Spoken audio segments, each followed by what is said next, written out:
उत्तराखंड के अखिलेश्वर महामंडलेश्वर परम श्रद्धास्पद पूज्य गुरुदेव के चरण में वंदना। ज्ञान योग, भक्ति योग, कर्म योग की साधुका श्रद्धेय साधु गणा के चरण में वंदना। सम्मानित मंच, तपस्वी वर्गा, सिलोनी देवी वर्गा, उपस्थित बंधुओं बहनों, आज त्रिआयामी कार्यक्रम। मैं अपनी बात एक छोटे से प्रसंग से प्रारंभ करना चाहती हूँ। कहते हैं एक बार श्री कृष्ण ने अर्जुन से कहा कि अर्जुन जाओ पूजा के लिए फूल लेकर आओ। पास में कदली वन था। अर्जुन कदली वन में गए, फूल तोड़ने लगे और बंधु कहते वहां पर पहले से ही हनुमान जी सोए हुए थे। उनको आवाज सुनाई दी, वे खड़े हो गए और पूछा कौन है, क्या कर रहे हो। अर्जुन ने फूल तोड़ते हुए कहा कि मैं अर्जुन हूँ और पूजा के लिए फूल तोड़ रहा हूँ। हनुमान जी ने कहा अरे भाई पूछ तो लेते, चोरी से क्यों फूल तोड़ रहे हो। अर्जुन ने कहा फूल ही तो तोड़ रहा हूँ, फल थोड़ी तोड़ रहा हूँ। हनुमान जी ने कहा कोई बात नहीं, बताओ फूल क्यों ले जा रहे हो और किसने मंगाए हैं। उसने कहा कि कृष्ण ने पूजा के लिए मंगाए हैं। हनुमान जी हंसे और कहा कोई बात नहीं, ले जाओ जिसका भगवान ही चोर है। अगर चोरी से फूल ले जा रहे हो तो कोई खास बात नहीं है। बंधु कहती है अर्जुन ने सोचा मेरे भगवान का अपमान। बंधु सामने आ गया, इधर हनुमान जी और इधर अर्जुन ने कहा हाँ मेरा भगवान तो चोर है, पर तुम्हारा भगवान तो महारथी है, शक्तिशाली है, बलशाली है। तो तुम्हारे भगवान ने छोटे छोटे बानर और भालुओं से पुल कैसे बना दिया, खुद बालों से पुल बना लेते। हनुमान ने सोचा मेरे भगवान का अपमान हो गया। उसने कहा मुझे बताओ क्या तुम बालों से तीरों से पुल बना सकते हो। उसने कहा हाँ बना सकता हूँ। कि देखो मेरे बानर और भालुओं ने जो पुल बनाया था भगवान के नाम का, वो उस पुल पर हजारों बानर चढ़ गए लेकिन पुल टूटा नहीं। तुम जो पुल बनाओगे वो टूटेगा तो नहीं। अर्जुन ने कहा नहीं टूटेगा। फिर पूछा नहीं टूटेगा, नहीं टूटेगा। फिर पूछा अगर टूट गया तो। अर्जुन ने कहा अगर टूट गया तो मैं अग्नि स्नान कर दूंगा। और हनुमान जी ने कहा अगर नहीं टूटा तो मैं तुम्हारी शर्त स्वीकार कर दूंगा। बंधु दोनों गए, कटनी वन से थोड़ी दूर एक नदी बह रही थी, वहां पर गए और हनुमान जी ने कहा यहाँ पर पुल बनाओ। बंधु अर्जुन ने कृष्ण का नाम लिया, धनुष निकाला, बाण फेंके, तीरों से पुल बन गया। और जब पुल तैयार हो गया तब हनुमान जी से कहा कि हनुमान पुल तैयार है। तब हनुमान जी ने कहा राम का वानर भी तैयार है। बंधु हनुमान जी ने विराट रूप बनाया, उस पुल पर पैर रखा और बंधु पुल पाताल में चला गया, पता ही नहीं चला। और हनुमान जी ने कहा अर्जुन पुल तो दिखाई नहीं दे रहा है। अर्जुन ने कहा पुल बनाने वाला भी नहीं दिखेगा, हम मर जाएंगे, वचन के पक्के हैं, अग्नि स्नान कर लेंगे।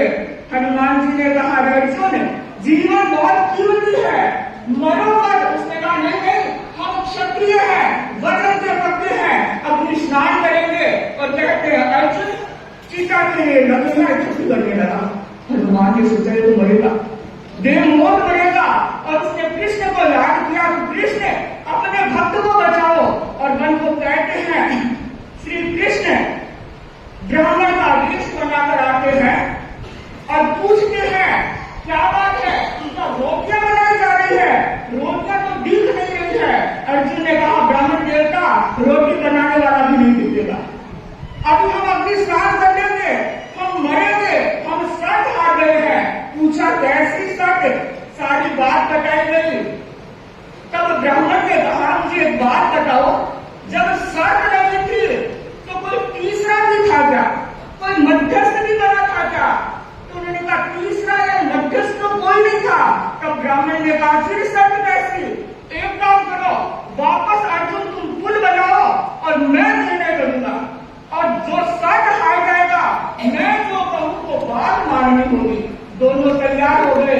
अर्जुन फिर तैयार हो गया, कृष्ण का नाम लिया, पता नहीं था कृष्ण सामने खड़े हैं, नाम लिया कृष्ण का, फिर धनुष उठाया, तीर फेंकने लगा, पुनः तैयार हो गया। और इस बार का हनुमान पुनः तैयार है।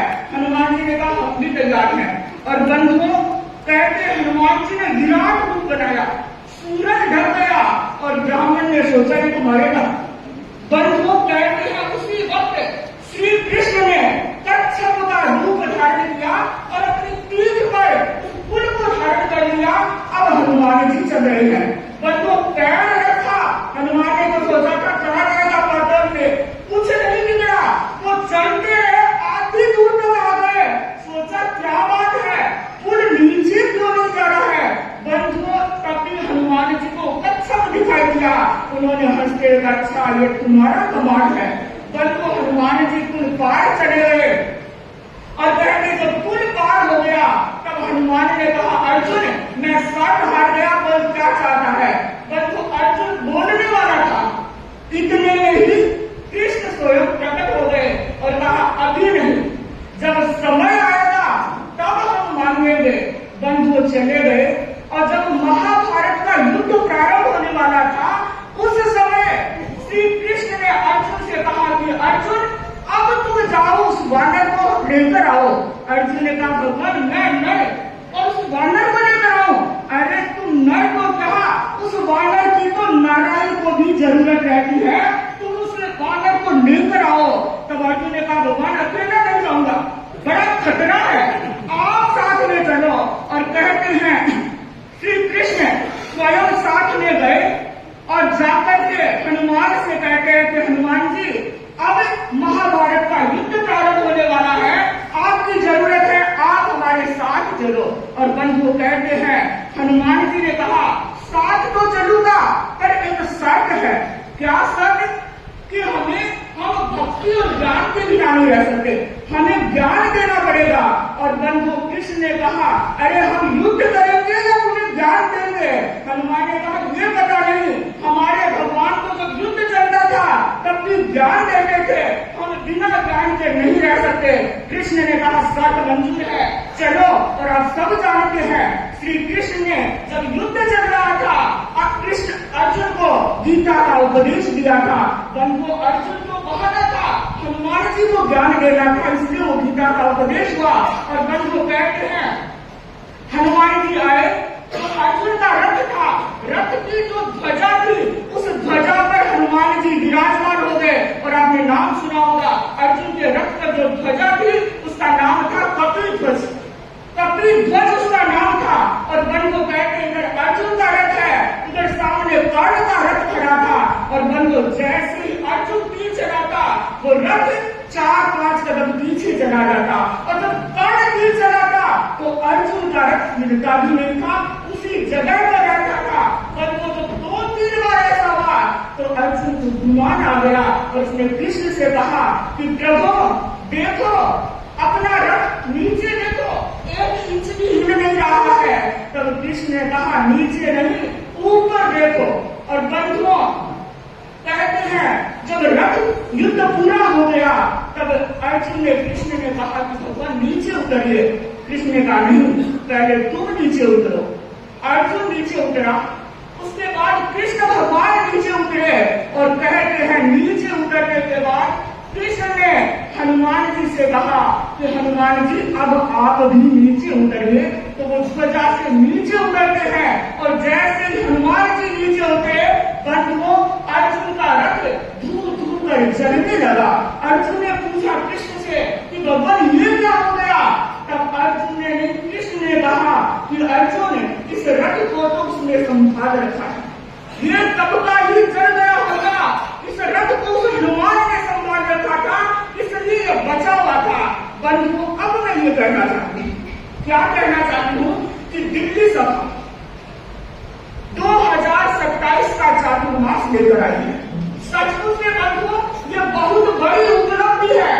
1 अरब में चातुर्मास आचार्यों को लेकर आने वाला बहुत बड़ी बात है, छोटी बात नहीं है, असाधारण बात है, विलक्षण बात है, अद्वितीय बात है। पर जानते हैं ऐसा क्यों हुआ? क्या आप लोग जानते हैं? दिल्ली सभा वाले जानते हैं? शायद नहीं जानते, पर मैं बता दूं बंधुओं, दिल्ली सभा ने जैसे ही गुरु दर्शन यात्रा का संघनाद किया, जैसे ही गुरु दर्शन यात्रा के लिए ध्वज हाथ में लिया, बंधुओं उस दिल्ली सभा के ध्वज में आचार्य तुलसी और आचार्य महाप्रज्ञ की दिव्य शक्तियां विराजमान हो। बंधुओं अब देखिए कितना बड़ा संघ गया, 1300 व्यक्तियों का संघ गया और एक व्यक्ति ने आकर ये नहीं कहा कि मेरा सर दर्द हो गया, मेरे पांव में दर्द हो गया, मेरे बुखार आ गई। क्यों ऐसा? उस ध्वज में विराजमान उन दिव्य शक्तियों का कमाल था। बंधुओं कितना बड़ा संघ गया, आवास की सुंदर व्यवस्था, जो भी आया वो कहता महाराज क्या आवास की व्यवस्था थी, क्या ट्रांसपोर्टेशन था, बड़ा गजब था। पैसे बाद उस ध्वज में विराजमान उन शक्तियों का कमाल था। बंधुओं खाना सबको अच्छा लगता है, तुमको दर्शन सेवा अच्छी भी अलग बात है, महाराज खाना तो बहुत ही जोरदार तो है। बंधुओं संस्कृत के सब व्यक्तियों ने कहा भोजन व्यवस्था बड़ी गजब की थी, बड़ी व्यवस्था अच्छी थी। ये कमाल था उस ध्वज में विराजमान उन दो महाशक्तियों का। और बंधुओं चौथी बात बताऊं, आप लोगों ने, हम तो जहां बैठे थे लेकिन हमने सुना रेली बड़ी सुंदर निकाली थी, बड़ी भव्य रेली थी। और बंधुओं उसमें मौसम कैसा था? बारिश आने वाली थी, लेकिन क्या आपकी रेली में बारिश आई? और जैसे ही पहुंचे बारिश आ गई। और बंधुओं उस बारिश को किसने रोक रखा था? उन दो शक्तियों ने धारण कर रखा था। बंधुओं उस ध्वज में विराजमान उन महाशक्तियों का कमाल था। और सबसे बड़ा कमाल मैं बताऊंगा आप लोगों को। बंधुओं 28 तारीख को उच्च तरह की सेवा हुई, सब निराश हो गए थे। चातुर्मास लगता नहीं आएगा, सोचा था, बहुतों ने सोचा था। बंधुओं एक साधवी शिष्य ऐसे है जिन्होंने जब संघनाद या कार्यक्रम आयोजित हुआ था, अगर आपको याद है तो साधवी जी ने संचालन कर रहे थे प्रमोद जी, तो साधवी जी ने कहा था प्रमोद जी संशय नहीं, 2027 ही चातुर्मास गुरुदेवता मिलेगा और शुक्राचार्य में भी ये बात है। बंधुओं ऐसा विश्वास साधवी जी का था। और हमें लगता है साधवी जी वचन सिद्धि साधिका है, इनका वचन सिद्ध होता है। लेकिन मैं ये कहना चाहती हूँ 28 तारीख को आपको लगा चातुर्मास तो नहीं मिलने वाला है, माहौल ऐसा बन रहा है। और बंधुओं मुझे लगता है उस ध्वज में विराजमान उन दो महाशक्तियों, कौन थी वो? आचार्य तुलसी और आचार्य महाप्रज्ञ। लगता है उन दोनों ने रात को आचार्य महाश्रमण जी को जरूर कहा है कि महाश्रमण क्या कर रहे हो, कितना बड़ा संघ दिल्ली सभा लेकर आया है, कितना उत्साह है, कितना जोश है, और तुम देरी कर रहे हो। और बंधुओं आप सब साक्षी है, जेल साहब भी नहीं बोले, शुक्राचार्य जी भी नहीं बोले, दीपिका की प्रस्तुति भी नहीं बोली, और उससे पहले ही आचार्य महाश्रमण जी ने दिल्ली के लिए चातुर्मास घोषित कर दिया। तो मुझे लगता है ये उस ध्वज में विराजमान महाशक्तियों का कमाल है। और जिस ध्वज में ऐसी महाशक्तियां बैठती है तो वहां पर विलक्षण काम होते हैं। बंधु दिल्ली सभा ने बहुत अच्छा काम किया। बंधु बड़ी व्यवस्थाएं थी, बड़ा जोश था, बड़ा उत्साह था।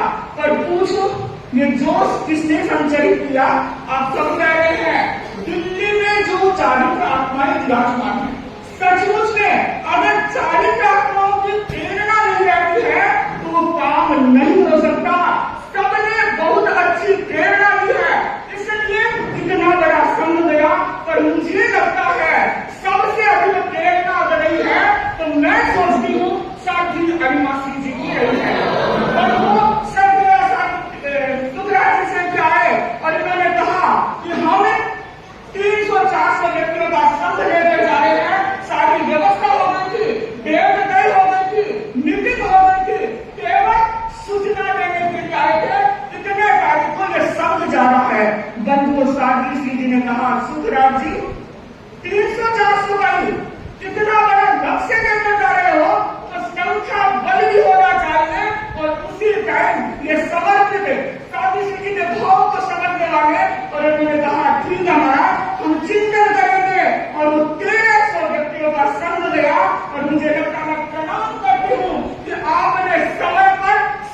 निर्णय करवाया तो बंधुओं जब ऐसी प्रेरणा दी जाती है तो उनके नाम की मुक्त ढंग से चर्चा भी होनी चाहिए। हमारा दायित्व बनता है क्योंकि जिन्होंने हमारे ऊपर उपकार किया है तो उनके नाम की भी हम मुक्त ढंग से चर्चा करें। तो दिल्ली सभा को मैं बहुत बहुत साधुवाद देना चाहती हूँ कि तुम आप लोगों ने एक अध्यक्ष ने बड़ा जबरदस्त काम किया है। केवल अध्यक्ष नहीं करता, मैं पूरी टीम की बात कर रही हूँ। दूसरी बात, आज तपस्वी बैठे हैं, तपस्वियों का अभिनंदन हो रहा है। भाई वो बहुत बड़ी बात है तपस्या करना। और मुझे लगता है जिस व्यक्ति के भीतर 5 बल होते हैं वही व्यक्ति तपस्या कर सकता है। सबसे पहला है आत्मबल, दूसरा है संकल्प बल, तीसरा है गुरु बल, चौथा है प्रेरणा बल और पांचवा है परिवार के सहयोग का बल। ये पांचों बल अगर होते हैं तो तपस्वी अपनी लक्ष्य मंजिल तक पहुंच पाते हैं। तो आज इस पावस में अच्छी बड़ी बड़ी तपस्या हुई है। 5 मास्क बने हैं, माया, सावित्री, फूलबाई, मोती और राजकुमार जी। ये 5 मास्क 15 दिन हुए हैं, सारी 18 बहुत सारी तपस्या हुई है। तो हम यही मंगल कामना करते हैं कि आप तप के क्षेत्र में निरंतर गति प्रगति करते रहें। तीसरा आया सेठ उठे से खिलौनी देवी चैरिटेबल ट्रस्ट का आज अभिनंदन हो रहा है। बंधु, यह अभिनंदन इनका नहीं, यह अभिनंदन श्रद्धा का है, यह अभिनंदन भक्ति का है, यह अभिनंदन समर्पण का है, यह अभिनंदन इनकी जो गुरु भक्ति है उनका है, यह अभिनंदन इनकी जो संत भक्ति है इनका है, यह अभिनंदन से और खिलौनी देवी से जो संस्कार प्राप्त हुए हैं उन संस्कारों के संवर्धन का है। और ये अभिनंदन आपकी सेवा भावना का है, ये अभिनंदन आपके उदार चिंतन का है। बंधुओं, सचमुच में खिलौनी देवी है, खिलौनी देवी धर्मशाला परिवार हमें जानकारी मिली 25 वर्षों से निरंतर इस स्थान को उपलब्ध करवा रहा है। बंधुओं, सामान्य बात नहीं है, बहुत बड़ी बात है। अपने परिवार के गौरव को ऊंचा उठा रहे हैं। और बंधुओं, आज मैं इस स्टेज पर खड़े होकर यही कामना करना चाहती हूँ कि सेठ उग्रसेन और खिलौनी देवी परिवार का नाम सदियों तक सिर्फ दिल्ली में नहीं 13 पंथ समाज में अनुमोदित हो जाए। उसके लिए हम चाहते हैं ये खिलौनी देवी धर्मशाला एक दिन 13 पंथ भवन के रूप में भी हम देखें। इन्हीं भावों के साथ ओम अरहम ओम। क्या अविद्यानामन्तस्तिमिरमिहिरद्वीपनगिरे